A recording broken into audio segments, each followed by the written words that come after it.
కాదు సార్, అంటే ఫస్ట్ అండి ఈ రోజు ఉదయం హైదరాబాద్లో షోస్ పడిన ఇప్పుడు కూడా ప్రసాద్ ఐమాక్స్లో జరుగుతుందండి. అవునండి. అసలు ఇలా ఒక రకమైనటువంటి అడ్డుకుంటాము అనేటువంటి సమాచారం లాంటిది ఏమైనా మీకు అంటే సహజంగా అంటారు కదా ఉప్పు అందింది అంటుంటారు కదా, అలా ఏదైనా ఒక డౌట్ మీకు ఏమైనా కేసేస్తారని తెలుసండి. మా ప్రొడ్యూసర్ గారు కూడా దాని మీద ప్రిపేర్ అయి ఉన్నారు. బట్ సినిమా ఆపేస్తారని మేము ఊహించలేదు. మరి సార్ మనకి సినిమా వాళ్ళకి ఏంటి సార్, కోర్టుల గురించి తర్వాత విషయం సార్, న్యాయస్థానాన్ని మనకు విమర్శించే హక్కు ఎవరికీ లేదు. బట్ కోర్టులు ఎప్పుడు సార్, సెన్సార్ ఆఫీసర్ ఉన్నాడు ఇక్కడ, దానికి ఒక చట్టం ఉంది, దానికి ఒక యాక్ట్ ఉంది. సెన్సార్ అనే ఇక్కడి నుంచి ప్రతి సినిమా సెన్సార్ జరుగుతుంది సార్. ప్రతి ఒక్కళ్ళు కోర్టులో కేసేస్తే సినిమా ఆపేస్తారా సార్? సెన్సార్ ఉంది కదా సార్, మనకు చట్టం ఉంది, సినిమాటోగ్రఫీ చట్ట ప్రకారం సెన్సార్ అనేది మనకి. అక్కడ అబ్జెక్షన్ వస్తే రివైజింగ్ కమిటీకి వెళ్ళాలి, అబ్జెక్షన్ వస్తే ఏదైతే తీసారో వాళ్ళే కోర్టుకు వెళ్తారు. రివైజింగ్ కమిటీలో కూడా మాకు న్యాయం జరగట్లేదు అని న్యాయస్థానం వాళ్ళు అధికార దుర్వినియోగం చేస్తే రావచ్చండి, కోర్టులు రావచ్చు, ఇంకొకరు రావచ్చు. అధికార దుర్వినియోగం చేయలేదు వాళ్ళు. వాళ్ళు అమరావతి ఫైల్స్ ని ఫిక్షనల్ చేయమన్నారు, ఆంధ్రప్రదేశ్ అరుణప్రదేశ్ మా పేరు మార్చాలన్నారు. వాళ్ళు చాలా సిన్సియర్ గా సెన్సార్ ఆఫీసర్ కానీ జీవిత రాజశేఖర రివైజింగ్ కమిటీ వైపు నుంచి కానీ మాకు ఈ పిన్ టు పిన్ మీరు ఇలా చేయాల్సిందే అని మమ్మల్ని ఆర్డర్స్ జారీ చేశారు. అంటే ఇంకొక ఆసక్తికరమైన అంశం ఏంటంటే సార్, వ్యూహం సినిమా రివైజింగ్ కమిటీకి వెళ్ళినప్పుడు కూడా జీవిత రాజశేఖర్ వైసీపీ మనిషి సానుభూతి పర్రాలు కాబట్టి ఆవిడ చేయడానికి వీలు లేదు అని కొందరు అన్నారు. కానీ చిత్రంగా మీరు ఏదైతే సినిమా తీశారంటే మీరు పొలిటికల్ మూవీ కాదంటున్నారు, కానీ ఇది ప్రో జగను కాదు, అలాగే ప్రో టీడీపీ కూడా అనుకోవడానికి ఆస్కారం లేదు. ఎందుకంటే వాస్తవ సంఘటనలు తీశారు. అది కూడా జీవిత రాజశేఖర్ చూడాల్సి వచ్చింది. ఆవిడ మీకు ఏవైతే అభ్యంతరాలు వ్యక్తం చేసిందో అవన్నీ మీరు చేశారన్నారు. కానీ నేను సెన్సార్ సర్టిఫికేట్ చూస్తానండి, దాదాపుగా ఒక 20-25 కట్స్ కానీ మ్యూట్స్ కానీ పేర్లు మార్చమంటం కానీ ఉందండి. అసలు ఎప్పటి నుంచి జరుగుతుంది సెన్సార్ తో? మీకు మేము 2.5 months ట్రావెల్ చేసామండి, కానీ మాకు సెన్సార్ ఆఫీసర్ గారి మీద కానీ జీవిత రాజశేఖర్ గారి మీద కానీ మాకు ఇంచు కూడా ఇది లేదండి.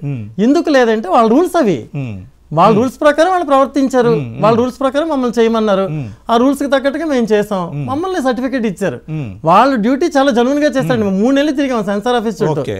జీవిత రాజశేఖర్ సినిమా మనిషి అండి, వైఎస్ఆర్సీపీ అది కాదు, ఆవిడ సినిమా మనిషి. ఆవిడ కూర్చోబెట్టి చెప్పారు, ఏమండి వ్యక్తిగతంగా సెన్సార్ కు కొన్ని రూల్స్ ఉంటాయి, ఈ రూల్స్ ప్రకారం మీరు వెళ్ళాలని మా ప్రొడ్యూసర్ గారికి వివరించారు. ఆయన చెప్పాడు వెంటనే, ప్రొడ్యూసర్ గారు కూడా, రవిశంకర్ గారు కూడా వెల్ ఎడ్యుకేటెడ్, మీకు తెలుసు ఆయన. ఆయన వెంటనే అనలేదు, నో మేడం మేము మీరు చెప్పిన దాని ప్రకారం మేము వెళ్తామని చెప్పాం. అలాగే సీజీ చేసాం 45 minutes, ఆంధ్రప్రదేశ్ మ్యాప్ కనపడకుండా చేసాం, అమరావతి పేరు కోసం డబ్బింగ్ రీడబ్బింగ్ చెప్పించాం, మళ్ళీ జై అమరావతి తీసి జై ఐరావతి అని చెప్పించాం, పాటల్లో మార్పులు చేసాం, మాటల్లో మార్పులు చేసాం. ఇన్ని చేసిన తర్వాత సెన్సార్ మాకు సర్టిఫికేట్ ఇచ్చారు.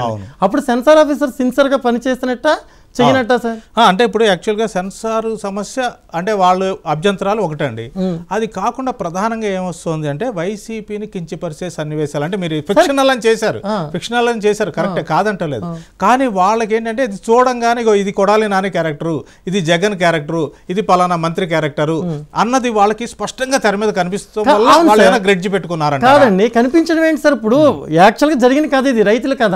అవును, జరిగిన కథను నేను తీస్తున్నాను, జరగని కథను తీస్తున్నాను. జరిగిన ఇన్సిడెంట్లను యథార్థ సంఘటనలు ఆధారంగా తీసుకుని ఫిక్షనల్ చేశాను. ముందు నుంచి చెప్పా, ఫిక్షనల్ చేశాను, జరిగిన సంఘటనలు నేను తీసుకున్నానని చెప్పాను.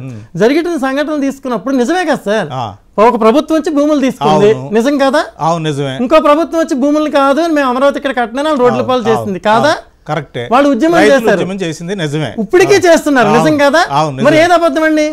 అంటే రైతులకు హక్కులు లేవు, రైతుల హక్కుల గురించి ఒక సినిమా వాడు పోరాడకూడదు, రాజధాని హక్కుల గురించి, రాష్ట్ర హక్కుల గురించి, తెలుగు ప్రజల యొక్క భవిష్యత్తు గురించి ఒక ప్రొడ్యూసర్ కానీ ఒక డైరెక్టర్ కానీ ఫైట్ చేయకూడదు. అంటే ఇక్కడ ఒకటి ఉందండి, మీరు ఫైట్ చేస్తున్నారు మంచిదే, అంటే ప్రజల పక్షాన్ని నిలబడ్డారు, రైతుల పక్షాన్ని నిలబడ్డారు. కానీ కరెక్ట్గా ఎన్నికల ముందు ఇప్పుడు వ్యూహానికి వచ్చిన అభ్యంతరం కానీ, శబ్దానికి వస్తున్న అభ్యంతరం కానీ, లేకపోతే యాత్ర 2కి వచ్చిన అభ్యంతరం కానీ అంటే ఇన్ఫ్లుయెన్స్ చేస్తారేమో ఏది ఓటర్లని అన్నది వాళ్ళ మనసులో ఒక భయం అయితే ఉందండి. సినిమా ఖచ్చితంగా ఇన్ఫ్లుయెన్స్ చేస్తుంది. ఇప్పుడు మీరు అన్నట్టుగా ఈ రోజు వాళ్ళు వచ్చి ఆపుతున్నారు అంటే అంటే పొలిటీషియన్స్ చేయటం ఒకటి, అంటే సినిమా మాధ్యమం ద్వారా ఓటర్లని ఇన్ఫ్లుయెన్స్ చేస్తున్నారని ఒక భయంతోనే ఈ రోజు వాళ్ళు ఆపుతున్నారు అనుకోవచ్చు. నిజంగా ఇన్ఫ్లుయెన్స్ చేస్తుందండి, స్టేట్ ని మారుస్తుందండి, స్టేట్ లో ప్రజల మానసిక ధోరణిని మారుస్తుందండి, స్టేట్ లో ఉన్న ప్రజల్లో ఒక ఎమోషన్ క్రియేట్ చేస్తుంది, రాష్ట్రం మీద ప్రేమని కలగజేస్తుంది నా సినిమా. కాబట్టి అంత భయపడ్డారు మీరు. ఆ. అంత భయం లేదు, ఎందుకంటే థియేటర్ లో షో పడుతుంటే అవును. ఒక 10 minutes షో పడిన తర్వాత థియేటర్ ఆపేయడం ఏంటంటే అసలు ఓవరాల్ గా అండి మీకు వచ్చిన రిపోర్ట్ అండి, అంటే ఏ జిల్లాలలో ఎక్కడెక్కడ ఎలాంటి ఇబ్బందులు కలిగించారు? చాలా వస్తున్నాయండి. నేను యాక్చువల్గా ప్రసాద్ మల్టీప్లెక్స్ లో షో ఉంది ప్రెస్ వాళ్ళకి, ఆ షోకి వెళ్ళాలండి నేను. కానీ నాకు ఎప్పుడైతే ఈ న్యూస్ తెస్తుందో చాలా డిసప్పాయింట్ అయ్యాను నేను. వెంటనే నేను ఇంకా మీరు పిలవడం ఇక్కడికి రావడం జరిగింది. ఇప్పుడు సినిమా కొన్ని షోస్ నేను ప్రీమియర్స్ పడ్డాయండి కొన్ని ఎక్స్ట్రాడనరీ రెస్పాన్స్. అంటే అసలు ప్రజల జీవన చిత్రంలాగా ఉంది సినిమా. మా రాష్ట్రం యొక్క స్థితిగతులు మా కళ్ళకు కనిపిస్తున్నాయి. రైతుల యొక్క మనోగతం, వాళ్ళ మానసిక సంఘర్షణ, వాళ్ళ త్యాగం మాకు చాలా ఈజీగా అర్థమైంది. రాజధాని ఎందుకు ఇలా అయిపోయింది మన రాష్ట్రంలో అనేది మాకు క్లియర్ గా అర్థమైంది అని చెప్పారు. అది తట్టుకోలేకే వెంటనే ఇలాంటి పనులు. అలాగే ఇంకొక